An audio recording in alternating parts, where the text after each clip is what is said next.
Triple double hat trick, I know the code too. Ice trade, go for trade, yeah we cold too. Getting paper on these player haters, old news. Money on the other line, so I'm not gonna hold you. Money on the other line, so I'm not gonna hold you. Money on the other line, so I'm not gonna hold you. Money on the other line, so I'm not gonna hold you. Money on the other line, so I'm not gonna hold. My agent just said we made 100 flat. Make it back and make it stack, just like I'm Steven Jack. Put my rings up in the camera like I needed that. Up in the air and at the rim is where I meet them at.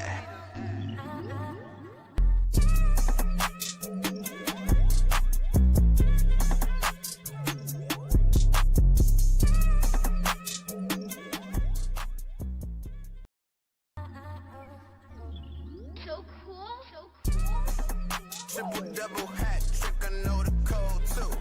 Ice trade, go for trade, yeah we cold too. Getting paper on these player haters, old news. Money on the other line, so I'm not gonna hold you. Money on the other line, so I'm not gonna hold you. Money on the other line, so I'm not gonna hold you. Money on the other line, so I'm not gonna.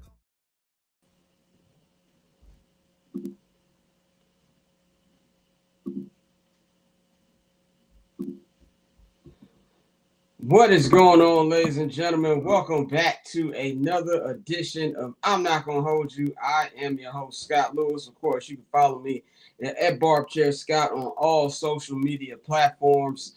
I got the one and only JR Bang here with me. You can follow Bang at JR Bang. And of course, subscribe to all of our different platforms. Those are all in the description box. The IG, the Twitters, the whole deal, man. So, and also subscribe to the Patreon, man. It is Friday, February 20th, 2026. Sorry for about the 15-minute delay because we were having technical issues. We're trying to figure this thing out. This is the first time I am doing the show on my iPad. So bear with me today. So that's why you can actually see the background a little bit better, I feel, or the entire thing. So we're still working the kinks out for that. I don't know. And even like when we were doing the intro, it was like the sound was going in and out of the headphones, which is weird. But anyway, we're here. Bang, how you feeling? Hey, this has been a long week. This week has felt like a long year. Yeah. And some of this stuff is summer sessions worthy. Yeah. So we gotta say y'all make sure y'all subscribe to the Patreon. But we good, man. And I guess we got a new stadium coming. Maybe. Yeah, we gonna get in that into just a moment. That's been like the topic of the week for Bears fans, and I feel like everybody right now, even regular media and stuff like that. I've been kind of upset with the coverage by national media, which I really can't expect anything less because that's just how they get down. They don't know too much about it. But before we get there, I was thinking today, man, it's NBA season. Is back. All-Star weekend was last week. We talked about that on Summer Sessions. But, and in baseball, I saw highlights today from spring training games.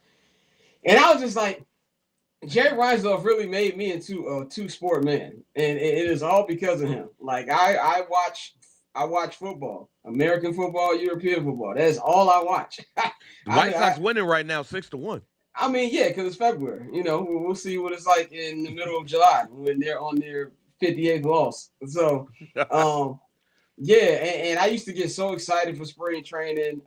And NBA was my first love. And just now, I just don't care about either. And it's just, I don't say I don't care, but I'm definitely 100% a playoff watcher. And, on the MLB or NBA upload the nightly recap video, like, I'll watch that. Give me 30 minutes, see what happened last night in MLB, what happened last night in the NBA.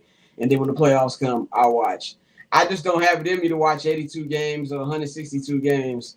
And especially in baseball to me, and I know Mikey and Dante and Courtney would disagree with me. By the way, I did not get rid of everybody. I know everybody like, man, where everybody at? Yeah, no, we're not doing they automatically just disappeared. No. Courtney got a job, so we on her schedule, and then Dante couldn't do it today. So, that's just pretty much what that is. But that's pretty much where I'm at right now. I'm a two-sport guy until the playoffs start. So we'll see how that goes. But anyway, man, let's get into the first topic of the day, and that is the Chicago Bears stadium news. Now, I'll give it to you so you can explain it in a more detailed. I just know the basic shit. Like I don't know the intricacies. I don't know if I didn't read all the articles. I read like two, and so like and I feel like there's a new update every hour. So for people at home, basically, what's the current update on the Bears new stadium? So Indiana passed a bill, I think it's SB 27 or something like that, that basically facilitates the move for the Chicago Bears to move to Hammond, Indiana. Um, so it was passed unanimously 24 to nothing. So basically the infrastructure of a deal is in place, but they're still working on the details, the elements, and all of that thing. So while the bill has been passed, that does not mean that the Bears will be moving anytime soon, because you also have to understand that the Bears have money to pay the city of Chicago for their rent for Soldier Field. So that's one. You still got to find the exact place you're going to put the shovels in, because also what's come out is the environmental part. Now, if you go to that side of Hammond, Indiana, it's a lot of steel mills and things of that nature. And you got to see what ground is fertile enough to go ahead and make sure that you build that. So while Wolf Lake is near the area where the Bears would be if they were to go to not Indianapolis, excuse me, Hammond, Indiana, it's still some things that need to be taken care of. But Illinois also have to take advantage of this time. And according to JB Prisker, it ain't over with yet. The way I see things and I look at things, this is the 11th round of a 12-round fight, and the Bears need a knockout. The Bears need a knockout because the state of Indiana is basically giving them a sweetheart deal. Illinois is not. And JB Prisker feels like he can work out a deal. However, he got to look at the state assembly. He has to look at the state Congress to make sure that they work together. So the Bears, it looks like it's in the direction of Hammond, Indiana, but Illinois is not out the woods yet. Yeah, and I'm glad too that you said that the update, because I feel like it's been a lot of miscommunication out here. A lot of people haven't been really telling the full story of everything that's been going on, and that's why I feel like you got a lot of these insane takes that's been coming out. Now here's my I've been pretty much on the same opinion of this since we heard about this. I think 5 years ago at this point now. This is prior to Kevin Warren. Kevin Warren came in 22. So I think they bought the Arlington land in 2021. Yeah. So since then, I've always said I love Soldier Field, but I hate Soldier Field. I have a emotional attachment to it, obviously, because we're Bears fans. It's the only field we know. Ain't been so many good moments there. I mean, ain't like this is like when the Niners were getting rid of Candlestick Park, and it was like, I remember the five Super Bowls that was won there, or when the Warriors got rid of Oracle. Like, I don't have many. Most of my memories of Soldier Field are terrible.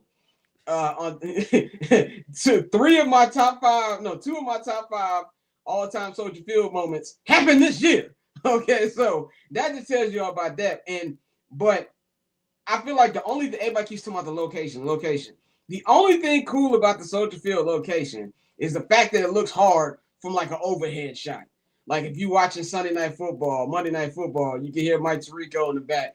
Welcome to cold Chicago, and like, you hear that. But like actually being, and like of course we drive on Lakeshore Drive. You driving downtown, you see it looks cool.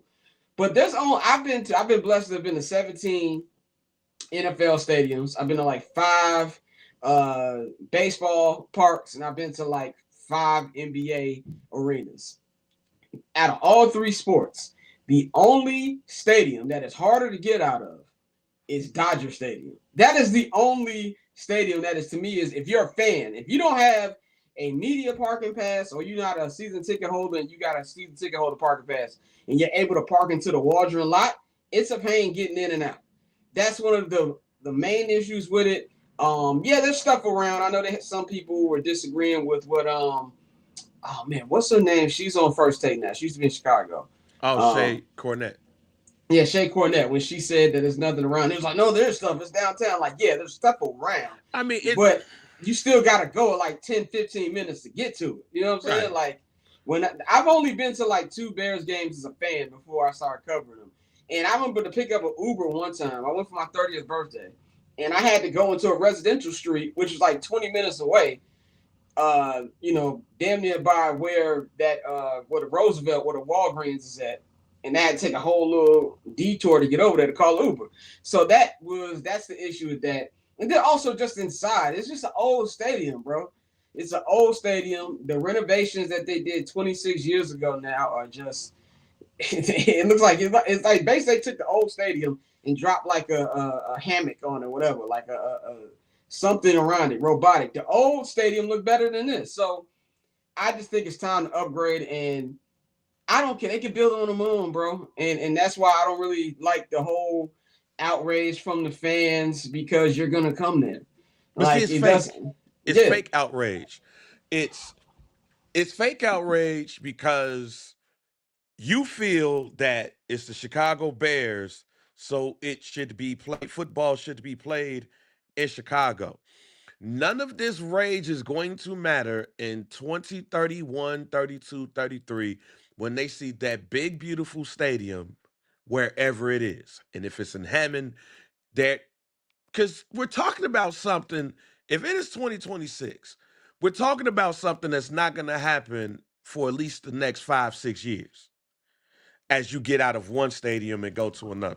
So nobody's really gonna care when, like you talked about that overhead, right? Nobody's gonna yeah. care when they see that overhead of Hammond, Indiana, and you see that big, beautiful dome that's right there. I'm gonna They're tell you gonna what they angle gonna that do. camera. Go They ahead. gonna they gonna start the overhead from downtown, and then it's Right. gonna it's gonna come down. That's what's gonna be. They gonna keep That's what showing the happened. overhead. Nobody's gonna care when you in the climate control stadium. Nobody's gonna care when you got cup holders. Yep. Nobody's gonna care when you ain't gotta have your keep your coat on for the rest of the game. Nobody's And gonna care when Vince McMahon or not Vince McMahon, Triple H says WrestleMania's coming. yeah, no, right. Nobody's gonna care when the NCAA tournament, when their finals is gonna like the Final Four is gonna be in that building. When the Super Bowl inevitably comes, because that's Nobody's gonna gonna come too. nobody's gonna care. Now, would I rather the state like if we were to ask a question of where would you rather the stadium be? Of course, I would rather it be in downtown Chicago. Yeah, But and have you guys seen downtown Chicago? right, yeah, It ain't a lot of space. yeah. In a perfect world, I would tear down McCormick Place because don't nobody ever use. I can't remember the last time anything's been held at the McCormick Place. I mean, Um, no, C2E2. You know what I'm saying? Like that he said, AS from the South Side of Chicago don't really care. I mean, that's what I said. Like I did like Oh, go ahead, because I'm gonna tell you what my thought is around this. okay, and so like for me, like I used to work at McCormick Place. I used to do stuff. It was like this place called Chicago at Your Service. It was a college job I had, and we would like host the different conferences and stuff at McCormick. I ain't seen nothing been at McCormick in a long time. Tear all that down and build like parking space over there. But that's not gonna happen. You know what I'm saying? Tear down Soldier Field, but then again, I don't even know where would they play if they tore down Soldier Field. Like I don't even know where they'll play. And then that would be a bigger issue. Because when they playing in like Champaign, when they Yep. did renovations, ain't nobody going Oh, all the way out to they're Champagne. playing Evanston. Pat Ryan has a stadium built for Oh them. yeah, that's right. That's right. That's right. That's right. So my thing is on the actual thing, on the actual stadium outrage, is one thing we do as Chicagoans, we're very proud, and I get it. We're also very arrogant. I think that our arrogance is underrated. Everybody talks about New Yorkers' arrogance and Texans' arrogance. By the way, like I've always said, I don't know if you're from Texas, why you're arrogant to begin with, but whatever. Y'all know my feelings on Texas. In the words of Ari Gold, I've worked very hard to not go to Texas. Okay. But Chicagoans, very underrated arrogance. Very underrated. And we want everything to be in Chicago. Now, this was like an hour and a half, 2 hours away from the city, 50 miles away, like how far Levi Stadium is from downtown San Francisco. I get it. This is an extra 10, 15 minutes if it isn't Hammond. So, so first of all, shouts out to Michael Irvin who said that they should never host the Super Bowl again. I'm glad he said that. That's one. Two, Connor Orr. I shared it on Facebook because I saw it on Facebook. But Connor Orr took a trip from Soldier Field to the Hammond, Indiana site, and he timed it. It's 25 minutes. It's 25 minutes, y'all. Stop complaining. But I know where a lot of this complaints is coming from. And shouts out to Rachel Nichols because Rachel Nichols said the quiet part out loud. And if you look at my video on my Instagram, JR Bang or Some Dude Media, the quiet part out loud. It's not the South Side. It's North. It's Lake County. It's all everybody up north. Cause now they have to come all the way out south to come see a Bears game where they didn't have to do that. That's where the complaints are Yeah. from. And you know what? I don't mind those complaints because if you are a Southsider complaining about this, you're dumb because you're right down the street from Hammond, Indiana. You can look at the stadium outside of your window if you're on some parts. Now, I know we had a conversation on the text thread about Hallis Hall and compared to that. And the only reason why I bring it up here is because that's going to be the issue. Like a lot of stuff is now like we could talk about the stadium all we want to. And like I told you, and like you said, I don't care. What's going to have to happen next is there is going to be they are going to have conversations on where 10 years from now, where do we go? When it comes to training camp, are we going to be there in Hammond or do we find a spot in the south suburbs to say, hey, this is where our Hallis Hall 2020, well, it was 2026, 2036 is going to be. See, the only reason why I will cut some people bail when it comes to the stadium is if you do move it to Hammond, people got to understand that it's going to be more that comes with it. And you got to realize there's going to be a lot of changes. And I don't know if a lot of people they want that change. So on the flip side of it, though, I think it's going to be a lot of opportunity on the south side of Chicago. I think it's going to be a lot of opportunity for Hammond, Indiana. And low key, it gets a chance for the Bears to really own Hammond, Indiana, and work with Indiana state legislator, work with Hammond on building around it. That is the questions. That is actually more of the questions that I have if they go to Hammond. If you go to Hammond, what are you going to do around it? You already got that in Arlington Heights. You have all of that space there. But what are you going to build around Hammond, around that stadium if you go to Hammond, Indiana? In what 2036 is Hammond in the southwest side of Chicago, the southeast side of Chicago. Is it going to look totally different? Because again, when we have this conversation about the stadium, it's not coming up tomorrow. It's not coming up next year. This is a project that's probably 5 to 6 years in the making, and 10 years for us to see it fully bloom. Yeah, I think if they actually put shovels in, the ground this year, then I think 2030 will be the earliest you get this stadium. Right. Actually, no, 2031, because it takes about 4 years to build a 31. stadium. That's how long it took to build SoFi. SoFi was supposed to open up in 2019. No, 2020. Yeah, they think they started in 2016, and it was supposed to open up in 2020, but COVID, so they didn't open it up. It was done in 2020, but nobody got in there until 2021. My only debate to the Hallis Hall thing is they already do training camp there. And outside of the actual games, the players aren't going to be in Hammond, Indiana anyway. And as far as lengthwise, from Hammond to Hallis, maybe another 10, 15 minutes. Like for me, if I'm going, it's the same length. So I don't. If they do, it takes me regardless. So it don't really matter to me. Yeah, it takes me. If there's traffic on a good day with no traffic, I get the Hallis Hall in an hour and 15 minutes. That's why I try to be out of Hallis by 1:30 at the latest. If they're doing open locker room, a lot of times I don't stay for that. Because open locker room ain't until 2:30, which means I ain't finna get home to almost 5 o'clock. But this is an hour and 6 minutes.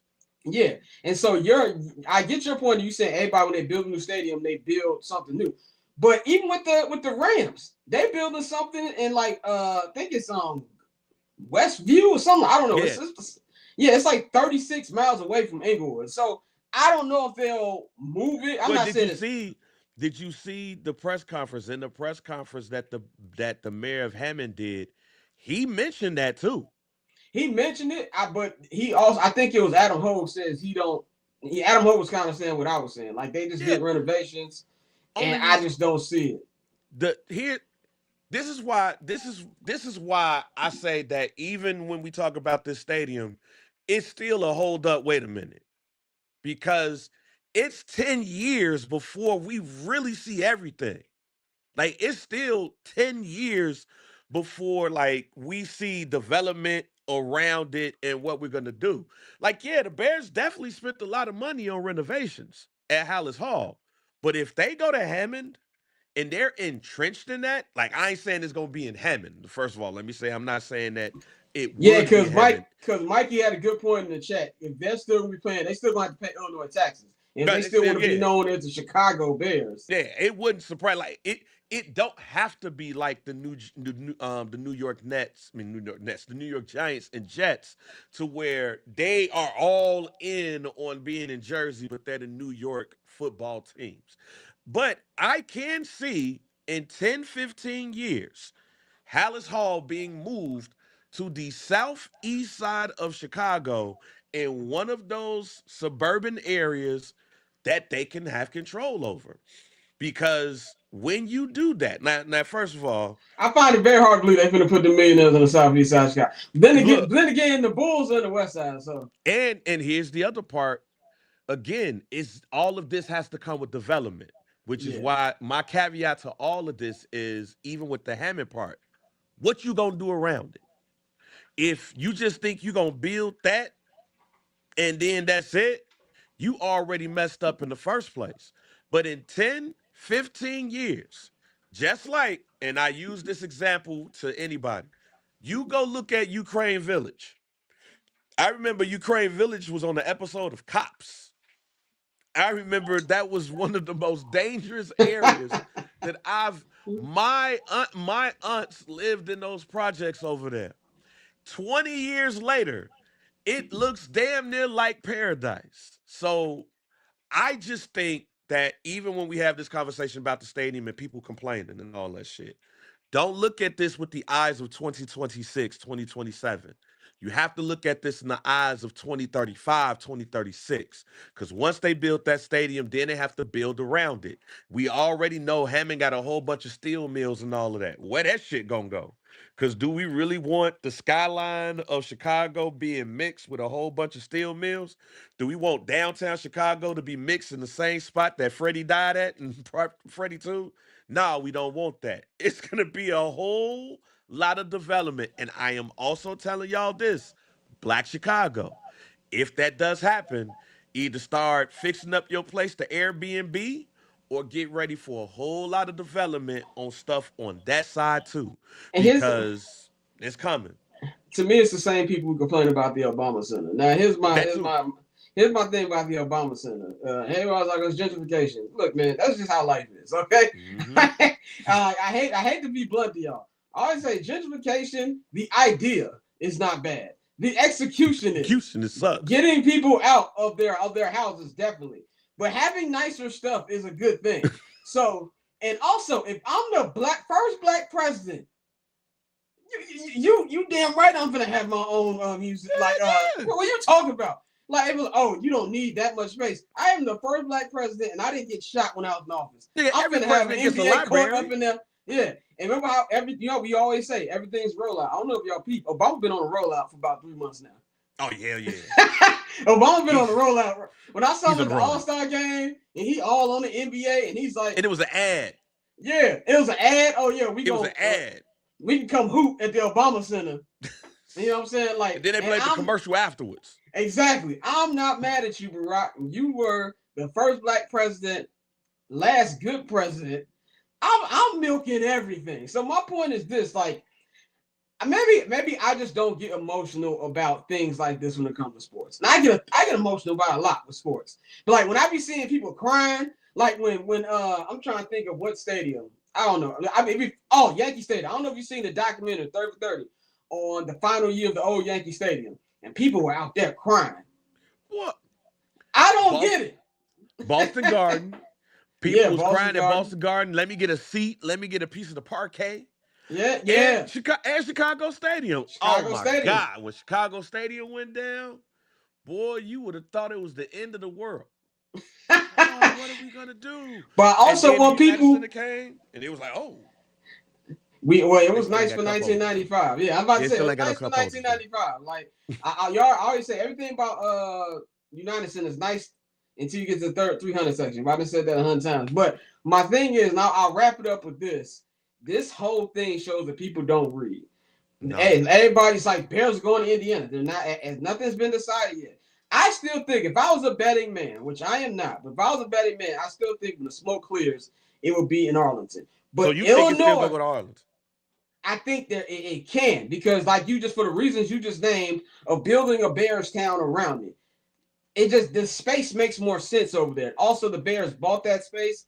They don't have that much liquid money to just be buying land and just don't do anything. Now, I will say this. That is depending on if the state of Illinois plays ball, which at this point, I don't feel like it is. JB Pritzker's been in interviews saying, oh, we just want to know what's happening. Y'all know what's happening. Y'all just called a bluff. And at the same time, and I saw this on the score, and I don't want to call out names or anything, but this was really irritating me. They were saying things like, oh, I don't think they're negotiating in good faith. And also, just take the deal. So they say Chicago, I would love to be in negotiations with all of you. I will rob you blind, because obviously none of you can negotiate. It's ridiculous. It just lets you know what their contract look like. Like that, what their contract look like. Exactly. Sorry. Nobody negotiates in good faith. Yeah. Nobody. And then they said, you negotiate what you could get. They said they're gaslighting the fans. You give us a good season, now you're leaving, bro. This is what it's like. Hold on, let me just say. Go ahead, go ahead, clear the lane. Go, I'm gonna clear the lane. This is like me. I live in Chicago, and I'm like, you know what? I'm moving to Oakland. I'm on the southwest side. That is across the street. Okay.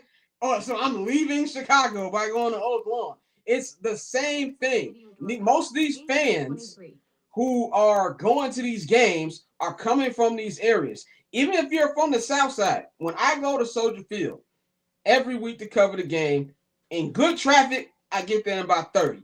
You know what I'm saying? So if it's in Hammond, if I leave the same time I leave, I'm getting there in 40 minutes. It's not that big of a difference. And when you say things like you're gaslighting the fans, oh, they're negotiating in public.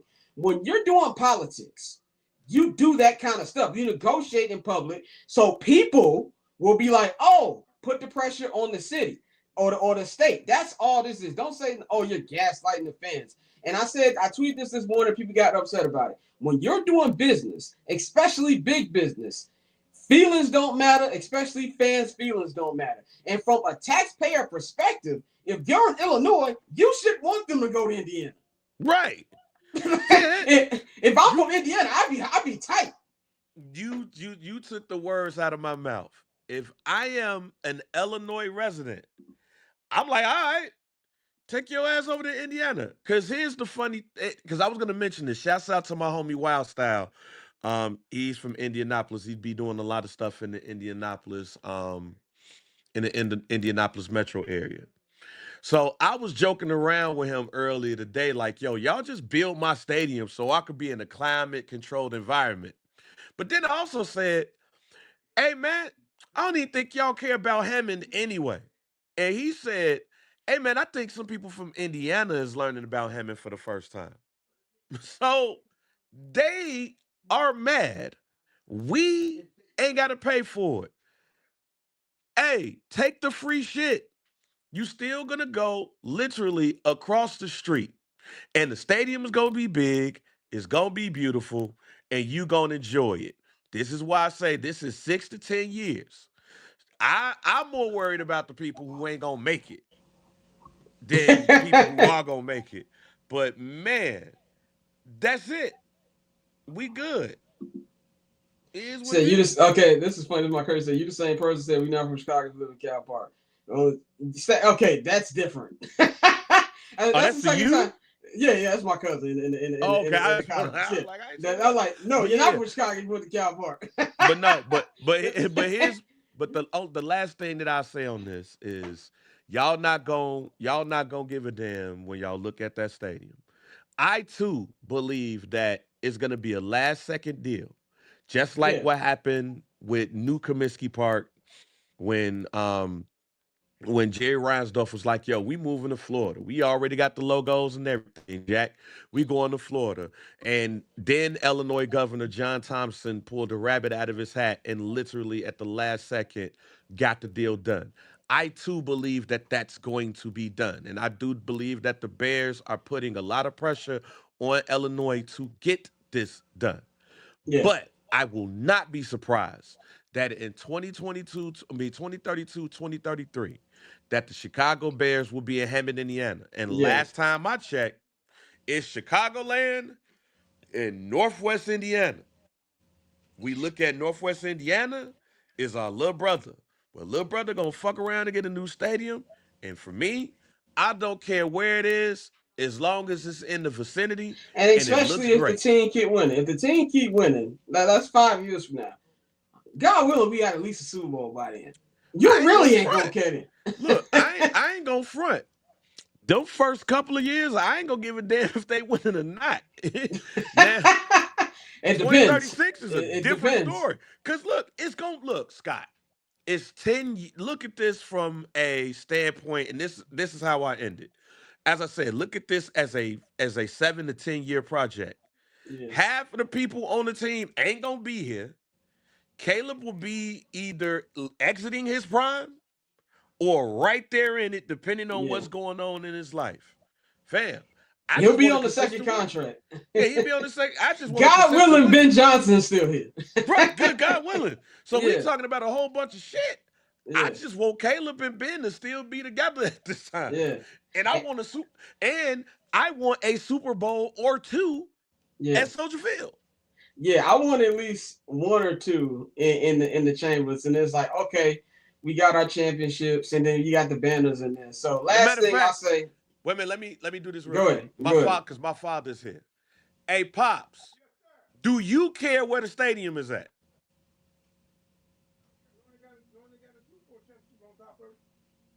As long as they got a Super Bowl championship on top of it. Exactly, that's what it comes down to, man. I'll say this, it You said in the next 3 years. I'm with you on that one. So like that's really what it comes down to, man. So I will say this though, I do believe they will have an announcement before training camp starts. And I do not ooh, believe we're going into another yeah. season I without the must answer. say this. I must say this real quick, Scott. If y'all complaining about them not being in the Chicagoland area, go complain to the Friends of the Park. That's Yeah, the reason why they're not in the Park District, downtown the whole Chicago. reason we having this conversation. They're the The biggest Park gang in the District city. and the Friends of the Park organization, because they will sue the Bears all day long for them not to be downtown, not to Yep. be on the lakefront.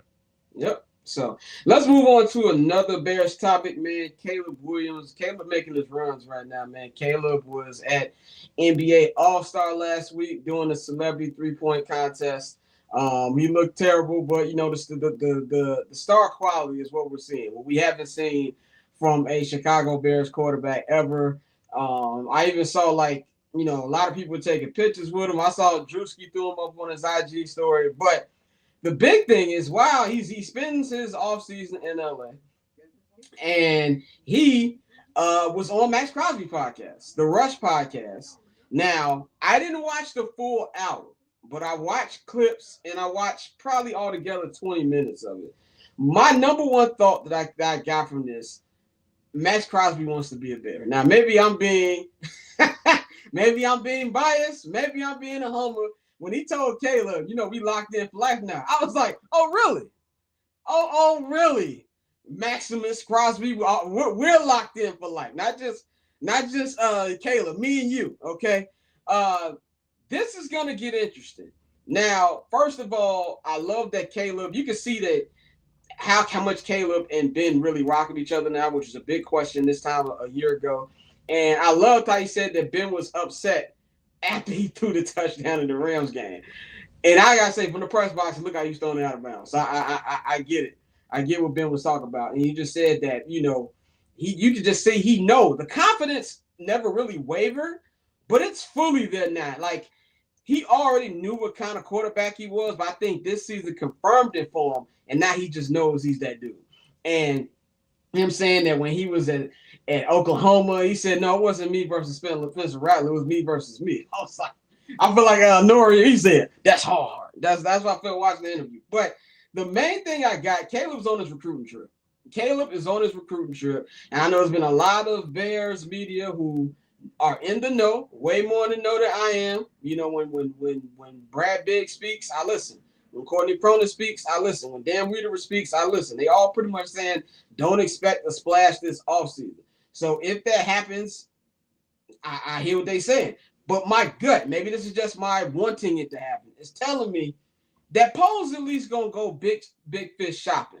Whether he lands the big fish or not, I think there's a chance, and I think Max Crosby and a lot of other players would be up to it. We saw how Myles Garrett was talking about Caleb. Like he was trolling Micah over the Bears. He was doing the Iceman joint. So that's one of the two guys I want. Obviously, we said last week there's ways to get a good defensive line even without spending crazy to get one of those two. But Bane, what stood out to you in that interview with Caleb and Max Crosby?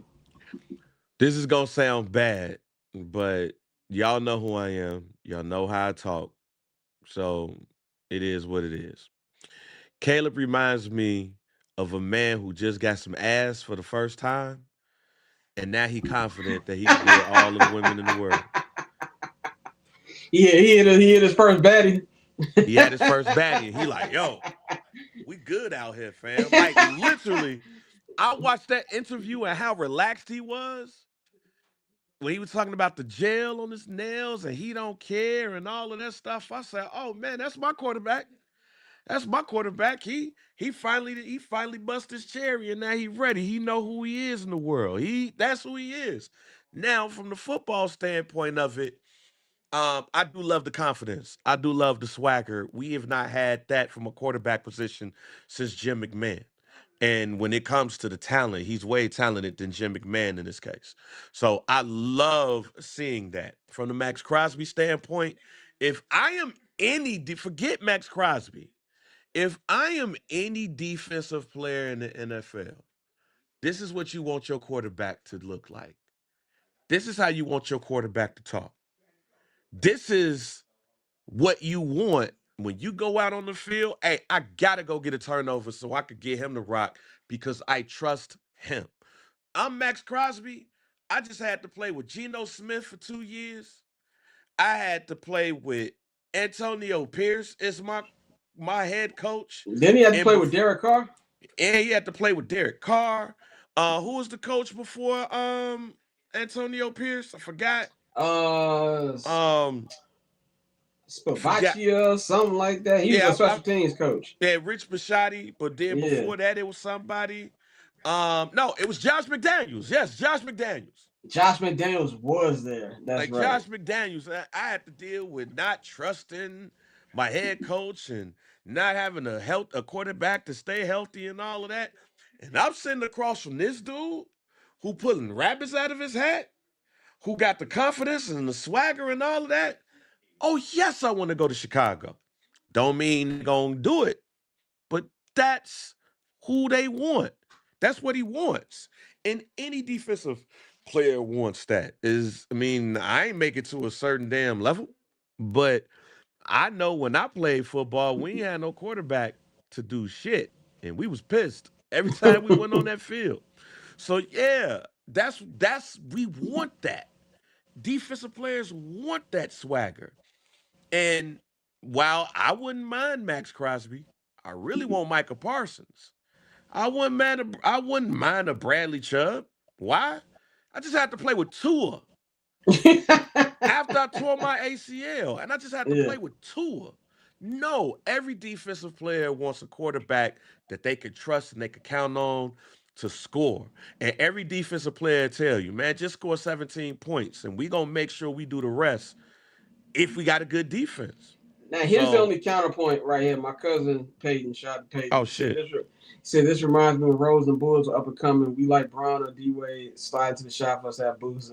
I got a feeling we do the Chicago thing, end up around each other. Here's the difference. Caleb's recruiting. Pooh refused to. Like, we have heard from the mouths of LeBron James and Dwayne Wade themselves, And him. that they never, and from him, even Derek said it himself, that he didn't want to recruit. So this is a different thing. Now there's multiple things that happened with the Bron D Wade thing. Bron and D Wade said that they were a Luol Deng trade away from coming, but because the Clippers didn't agree to the Luol Deng trade, the what's called Pat Riley scooped in while the Bulls were trying to rework another destination for Luol Deng, and Pat Riley got it done before they were able to offload Luol Deng. So that's the actual story of what happened, and I would love for LeBron and Wade to stop telling that story. Okay, because I still get upset about that, and that was 16 years ago. But yeah, you're right. Like I'll take Bradley Chubb. I think that's how bad our defensive line was last year. I'll take Bradley Chubb with somebody else. Like if you're gonna, you don't have to get a Max Crosby or Myles Garrett. We'll love it, but if he wants to do, maybe he does rebuild how you rebuild the offensive line. You do a couple trades, sign a low cost free agent, because this free agent class ain't great. I call Kansas City. How much you want for Chris Jones? But the defense, but the D line talent in this draft is stellar. You could go get a Caden Proctor tackle Alabama for your first pick if he's still there. Because now that's I was about to say love. he gonna have to get Post gonna have to get traded because we got the 25th pick. Yeah, right. This gonna be different. But if Caden Proctor's there at 25, that's who I want. That's your left tackle for the future. But you could get you a more than quality defensive edge or D tackle in the second and third rounds of this draft. So this is where Ryan Poles and new assistant GM Jeff King, this is where your eye and your scouting team is going to come in handy. Because I don't think that the Bears have to use draft capital to get them a good edge rusher to complement Austin Booker and whoever they sign in free agency. I 100% agree with that. One last comment on this. So the combine starts on Tuesday. Me and my brother will have a combine episode of 79 Can Have Us next week, so look out for that. I got the email a couple days ago. Ryan Poles and Ben Johnson will both be speaking Tuesday morning. What do you want to hear from them? Because this is the first time since Ryan Poles has been here that all eyes aren't on them at the combine. Last year, all the eyes were on them because they just had Ben Johnson. Year before was all eyes on them because they just got Caleb. Year before was all eyes on them, but what you gonna do with the pick? Are you gonna draft? You gonna trade it or you gonna keep Justin? So this is the first time that there's no eyes on them. Right. What do you expect to hear? What do you want to hear from this press conference on Tuesday? What would I like to hear from them on the press conference? I would like to see them consistent to what they were saying at the end of the season, which is, hey man, this is a brand new season. We're looking at this as a brand new season. Last year is over with. Now we moved on. That's all I need to hear. We are now in a situation where we don't have to hear coach speak when it comes to all of the stuff that we're doing. Like, we ain't got to hear that coach speak. We know what we did last year. We know what we need. So I would love to hear more about what their plan of attack is this off season, what they plan to do for that defensive line. We should know in the next 24 to 48 hours who's going to be cut. So we need to know how they're going to replace some of these players. I like to hear that. I don't want to hear nothing else but what we plan to do on the defense. I don't even give a shit if they say anything about Caleb because we know we got our quarterback of the future. I want to know what this defense is looking like. Yeah, I'm 100% with you. I really don't want to hear nothing about the offense. No DJ Moore questions, nothing. The offense is good. We're good to go. I want this to be the summer of DA. I've said that for a couple weeks now, the summer of DA. I want to know what you're going to be looking for at defense. What positions are you valuing? Who the guys who are getting cut. Of course, we'll know within the next 24 hours who the guys are. So that's what I want to hear. You know what I'm saying? And I know we're going to hear that from Ben. There's not a doubt in my mind. I was at that closing press conference, and that man was talking like it was August 15th. Okay, so I already know he's gonna be ready. I just want to know. This is a bit to me. This is a legacy-defining offseason for Ryan Yes. Poles. Coming off another legacy-defining offseason for Ryan Poles. I thought he did phenomenal with the offense last year. He did a great job of retooling the offensive line. You had one All-Pro in Darnell Wright. You had two Pro Bowlers and Drew Dahlman and also Joe Tooney. Joe Tooney won the first ever Protector of the Year award, aka the best offensive lineman in the game. He did an amazing job. Even Jonah Jackson looked sketchy at first. He had a great season.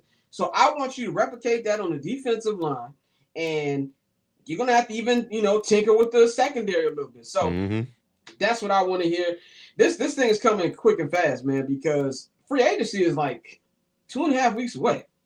You know what I'm saying? And we're gonna be in full draft conversation. So that's all we got for the Bears talk, man. I just want to go over a couple other things over these next, I want to say 20 minutes.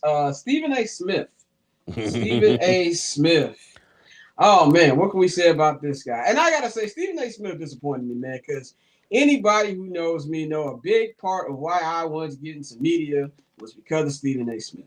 I'm not gonna sit up here and lie about it just because he is acting like a word I'm not gonna say on the internet right now. And I've met Stephen A. Smith. I met Stephen A. Smith while working a Laker Clipper game like 3 years ago, 2, 3 years ago. And he was a cool dude. You know what I'm saying? I told him I started my own company, and Stephen A. voice, well, if you're already here, you're doing a good job, brother. Those are his actual words. So if I'm saying this about Stephen A., I'm disappointed. And I don't know if you saw this clip of Jamel Hill this week. Very rarely do I agree with Jamel, but I think she was spot on this. Yeah. Where she said, "Do not underestimate Stephen A. Smith. Take him seriously when it comes to this presidential thing that he's trying to do. Now, is he gonna win the presidency? Absolutely not. Can he fully get away with the stuff that Donald Trump and MAGA gets away with? No, because at the end of the day, he is a black man. But he will be saying the stuff that white people who are maybe anti or used to be MAGA, falling out of MAGA, and they want to feel better by voting Democrat, he's going to be saying the stuff that they want to hear. And at the absolute worst, he's going to be taking votes away from whoever is the Democratic candidate. And that's why I feel like we've got to be careful with it, like Jamel Hill said. I seen when she tweeted that or said on the video, I seen so many comments that said, "Oh, that'll never happen." Yeah, we also thought Donald Trump would never be the president. Not only was he the president, he was the president twice. Okay, so I would never say never in today's era of anything. After what we dealt with 2 Trump presidents, still dealing with one, COVID, you convinced me that Thanos is real, and I might listen to you. And anybody knows me, I'm the furthest from conspiracy theory. All I'm saying is I think Stephen A. is serious, and I think what he's doing is dangerous. And we can already see with the rhetoric right now that he's doing right now. And he's trying to make it all it's regular conversation. It's not. You know what I'm saying? There's a word that begins with a C that I want to use, that I don't like to use when it comes to black people, especially black men. But when the shoe fits, that's how I kind of feel like Stephen A. is going out right now. What do you think about what he's been saying and his whole politic or possible run as president? The reason why you take Stephen A. Smith's presidential campaign seriously is the reason why you took Ross Perot's seriously. He knows he's not going to win. And the people that back him knows he's not going to win. But can he take votes away from somebody? If he runs as a Democrat, does he take votes away from whoever's the Democratic leader? Or does he bring in Republicans who wants to feel better voting for somebody else? Like Stephen A is there to take votes from somebody. That's why you take that seriously. There's people that will tell you that Ross Perot did way more damage to to George Bush's campaign, and it's part of the reason why he lost. Not the full, but he's part of the reason. That's why, like those third party candidates and stuff like that. That's why they do that. Now, Stephen A. Smith said that he's running as a Democrat. If he does run it, so you got to look at who would be the Democratic candidates. You got Kamala Harris out there, Josh Shapiro from Philadelphia. that's out there. Pritzker as is another possibility. The person who I would hope run and would definitely have my vote is Wes Moore out of Maryland. You have, but he said he's not running for president. But you have people like him that's out there, and then when you look at it from the Republican side, you have J.D. Vance that's out there, and don't really see other people right now. So when you look at it from the Democratic side, yeah, Stephen A. Smith can mess it up for somebody. He will not be president of the United States, but he can mess it up for somebody. And you'll get a lot of super PACs that will pay for that. Not to give it to the Democratic person that they want or the Republican person. They'll give it to Stephen A. to mess it up, to muck it up. And that's what I think is going to happen. And that's why I believe that Jamel Hill is saying what she's saying. It's not that he'll win, but he'll muck it up. Right, exactly. And the whole thing too, and I think this is a good transition to the next point is we saw what happened this past weekend. We talked about it a little bit on Summer Sessions. We didn't talk about it on here. With KD group chat linking, there's been reports that him and Steph Curry are both funding companies that I guess fund drones. And of course, LeBron, I heard a lot of great things about Israel. Thing that's really gotten him, they've been tearing him up in the media since. And I feel like with all these different things, whether it's Trump or MAGA in general or race issues, I think we always look into celebrities and athletes to give us for their opinions and things. I'm not mad at journalists for asking these questions, even though I think a couple of those journalists, like I said on Summer Sessions, were trying to set LeBron up. You know what I'm saying? And if I say that then I think that's really what happened. I think they were trying to set him up. And we even saw the apology that Spike Lee had to put out on his Instagram, for wearing the pro-Palestine shirt he had on. He put on a big old 3-paragraph thing on IG. I'm like, dang, them black trucks must have pulled up. But, I think that we need to stop looking at celebrities and athletes for these answers. And I also think we need to stop being so disappointed when they give maybe answers we don't want. Now, that doesn't mean that you don't give them proper criticism, or if you don't want to be a fan of that person, by all means. I think that's how individuals are. I just think you're setting yourself up for disappointment. But I also think that something's also never going to go away because in the world, and it's always been like this isn't a social media thing. In fact, I also think social media has probably helped that we don't really look at these people as big as we used to. But we still, like when people get mad about when Jay-Z or Beyonce say black excellence and, things like that. Oh, well, Beyonce's still a billionaire. I'm like, yeah, y'all helping her. We're always going on concerts. That's neither here nor there. So my thing is, I just want certain things from people. When I see LeBron James, I just want to put the ball in the basket. You know what I'm saying? Like, I don't care what LeBron James' thoughts are on Israel. Now, do I think he said something messed up? Yes, he shouldn't have said that. Even though I kind of know what he was trying to say, in today's climate, you cannot say, I've heard nothing but good things about Israel. Because even if you're somebody who don't even really pay attention to social media, you know what is going on in Israel. So I know somebody of LeBron James' caliber who runs a media company knows what's going on. Now, my theory is he just woke up. He came to a Staples, with the Intuit Dome. He wasn't there all-star weekend. He came from Brentwood, came there. He's like, yo, he got a white beat on. Like, look, I'm not trying to do this. I'm just trying to, so I won't get fined. I don't think he knew what time it was. But my question for you, and this goes all the way back to Michael Jordan say Republicans buy sneakers too, which they killed him about, which sounds messed up, but it wasn't a wrong quote. It was true.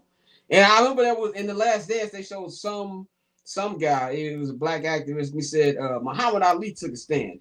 Muhammad Ali will be remembered. Michael Jordan will be forgotten. Well, we're here 36 years later. Michael Jordan is not forgotten. In fact, he just won Indy 500 a couple days ago. Right. He was all over my Instagram feed. So he's not. But my question for you is, do you think athletes should speak on politics? And if they give an answer that people don't want to hear, how should we treat that? I think anybody should speak on politics if they are qualified to. I think sometimes we get into a situation where we look at athletes as dumb jocks. And there are a number of athletes who are involved, right? Like, for example, look at anybody that's been nominated or won an NFL Man of the Year award. Like, I can't have them talk about politics. Like, they in it. They're literally in the trenches in a lot of these cases. So why wouldn't I listen to a insert athlete here that just won the Man of the Year talk about what's going on in the community when they're in the community? I don't want to hear LeBron talk about politics. I don't want to hear KD talk about politics. I don't want to hear Steph talk about politics. So if we were to be specific, there's certain people that I don't care to hear about. Let's look at Bill Bradley for an example. And for those who might be too young, shut up, Orlando. Bill I ain't Bradley, gonna lie, that's a hell of a reference. right? But Bill Bradley was a member, a starter, and a key member of the championships for the Knicks. They also thought this man was gonna run for president and win. Now I'm gonna tell him to stay out of politics. Somebody who outside of sports really did this. I just don't want to hear certain people. But if you in the trenches, if you're working with your community, if you're working with lawmakers and things of that nature and you are involved, yes. Just like I wanted to hear politics from Jim Brown when he was alive. Because he was in the trenches and he was talking to politicians. But that ain't LeBron James. I just think it's specific athletes that we shouldn't hear from because they're not in it. And I don't want to hear politics from Michael Jordan. Yeah, I I didn't even want to hear Republicans buy sneakers too. But I don't want to hear that from him. But there are a number of athletes who are out here involved in politics who know what they're talking about. And that's why you have a lot of athletes who ended up being in politics. I think the other piece of it too is people just don't be wanting to hear from people that have got a difference of opinion. So yeah, Israel, LeBron James's stance on Israel could be what somebody think it is based off of what he said. But that's his opinion at the end of the day. You might not agree with it, but that's his opinion. And I think more than anything, I ain't saying you gotta like somebody's opinion. I ain't even saying you gotta respect it. Just don't tell that man not to talk about it if that's his opinion, especially if he did his due diligence. That be the issue. But other than that, no, I just don't want unqualified athletes to talk about politics. yeah. That's a good point, man. I definitely agree with that.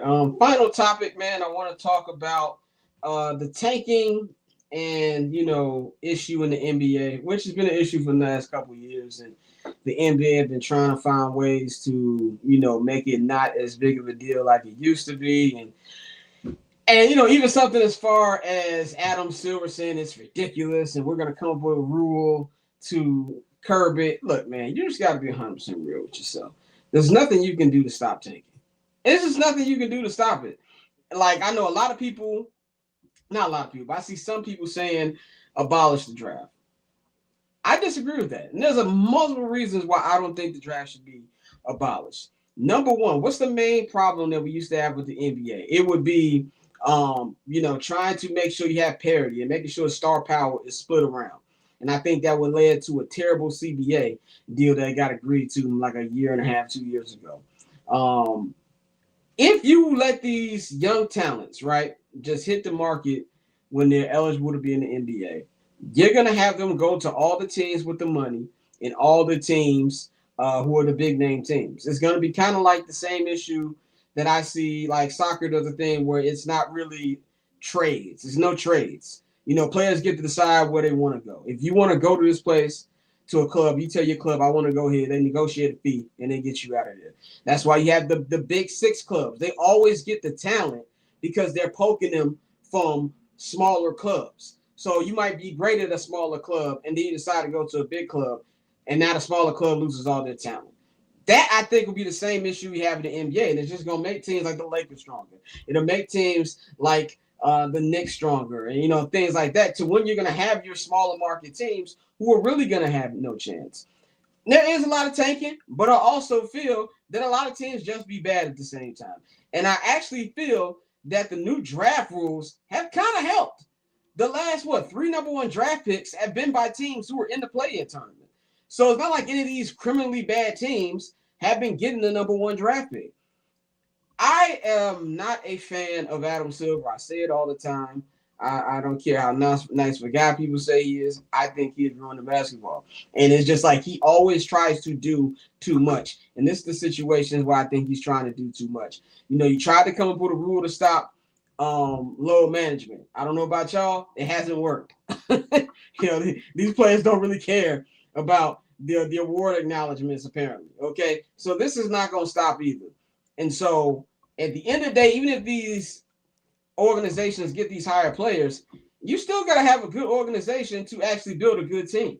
So that's just pretty much how I look at it anyway. I think it's just a problem that you can't really fix, but I do believe it's being fixed in the way that they pick the draft picks right now anyway. What's your thoughts on that?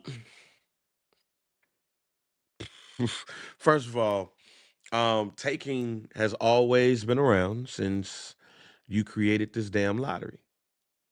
I think the easiest way to end it is to flatten it, and everybody has the same chance to win the lottery. Simple as that. Like if you all got the same chance to win the lottery, That's a good idea too. yeah, just flatten it. One and not only flatten it, but the people that don't make it, like the play-in team, should be in the lottery too. I thought Greeny had a great idea. Greeny actually had the best idea, to me, not just from a tanking, non-taking standpoint, but from a team standpoint. That the best team that does not make the playoffs should get the number one pick. And you go down from there. Stop rewarding mediocrity. Reward the best teams. You still might get a little bit of tanking, because if I'm the eighth seed and this team is the ninth seed, it's like, man, I really will want AJ or Peterson. Hey, lose a couple of games real quick. But then that other team is gonna be like, yo, wait a minute, hold on. So I liked that idea, because then if I am the ninth seed and I'm like right there, it probably is a player that's going to move you over the hump. And from a visibility standpoint, it would be better to put that player on a team that's actually decent than it would putting them on a team that's huff. And it would make other teams want to be more competitive. I'll pick on the team real quick here. The Charlotte Hornets. Even though they've been winning, I pick on the Charlotte Hornets because they was huff for a whole bunch of years. I think the GM would have been like, "Yo, nah, we need to be in the middle. Like we need to be in the middle in order to get here." So between flattening the lottery or rewarding the best worst team, to me helps. With that being said, though, however, man, look at the Detroit Pistons. They tanked. Now they're probably the best team in the East and the favorite to go to the Anybody NBA who, playoffs. for people out there who are actually actively watching NBA every night, somebody tell me why Cade Cunningham is not an MVP candidate. Because after what I saw last night, I Man, don't understand why I don't hear it. why are we not talking? But He's saving American basketball right now. right, yeah. But look at the Detroit Pistons. Look at the San Antonio Spurs. Look at the Oklahoma City Thunder, who was your champions. And then look at your middle of the road teams. A lot of those teams got there because of tanking.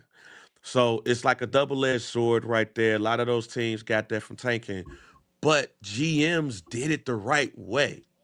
Like, so while we're having this conversation around tanking, we got to have a conversation about GMs GMing. Look at the Chicago Bulls. They did a ranking and said that they're the 28th worst Way front way too office. high. Way too which high. is right, should be 30, but they're 28th out of 30 teams when it comes to the free agency. That's the ranking that they had. They gutted their team this year when they should have did that shit last year. And they're probably not going to put themselves in position to get a top 4 pick unless the lottery comes through. Because between really 1 through 7, this draft is really good, like great. Yeah, So if you flatten it though, Bulls got a chance, but they also got a chance to get last in this lottery and stuff too. So you just got to stop rewarding teams from mediocrity and figure out ways on how to do that, and that's what taking it in. But you also got to put it onus on GMs, GMing, scout teams, scouting, and getting the right people in place because you could also end up in a situation like Orlando and Detroit when Detroit traded Grant Hill with a bum ass ankle to Orlando, and they got basically the team that end up winning the NBA championship. Like, just people got to know how to do their damn job at the end of the day. definitely agree with that one, man. I do think the Bulls are doing an excellent job of tanking. This is 7 out of 7 losses since they traded all them people. They should have been did that shit. Though. They should have too. We talk, me and Dante got a video on that. Y'all can check it out. It's on my channel. If you want to know about whose rebuild we have the most faith between them and the White Sox, man. But that is all we got for y'all today on I'm Not Gonna Hold You. I will be back on Monday with the weekend recap. So check that out. Yeah, I mean, there's what's sports? This NBA games on this week, but I'll be watching a lot of soccer this weekend, like I always do. As I said, I'm a 2-sport man right now, so that's where we at, man. But bang, anything that people should look out for that you're working on? With that being said, Clips working towards a podcast. Thank you for your episode. First Black Champ will be back this weekend. And continue success for Mike's daughter going to state. So we'll see what happens. And also, real quick breaking news: Floyd Mayweather has unretired and will be resuming boxing activities after his exhibition with Mike Tyson in the Congo. Hmm. So Floyd, once he does this little quick fun exhibition, he is back, which means the lawsuit that he got against Steven Espinosa and I want to say Showtime or Paramount CBS, that basically means that yeah, Floyd ain't got as much money as he wants, and that's why he's coming back to box at 49 years old. So interesting to see who he actually boxes in his first real boxing fight since boxing Conor McGregor in I think 2017. Yeah, that was a minute ago, man. When them athletes when they retire, they don't know how to let that stuff go. They don't know how to let it go, let go, especially when you get knocked out. Well, he don't get knocked out, but when you fight for a living. So, there's a new episode of Summer Sessions out right now. Me, Bang, Pav, Merck. It was a good episode. We got a lot of unfiltered thoughts about the KD situation too, so you might want to check that out. Bang has a hilarious story time with Bang. He has just 2 very funny ones. Check that out. Me and my brother will have a new episode of 79th and Hallis dropping next week. We will recap everything that Ben Johnson and Ryan Poles said at their combine press conference. And of course, I'm gonna keep banging out solo videos for y'all on my YouTube channel. Subscribe there at Barberchair Scott. Link is in the description box. Follow me at Barberchair Scott, all social media platforms. Follow Bang at Jar Bang, all social media platforms, and all the links to everything Barberchair are in the description box as well, man. So y'all have a good weekend, and we will holler at y'all. I'll holler at y'all on Monday. We'll holler at y'all on Friday. We about.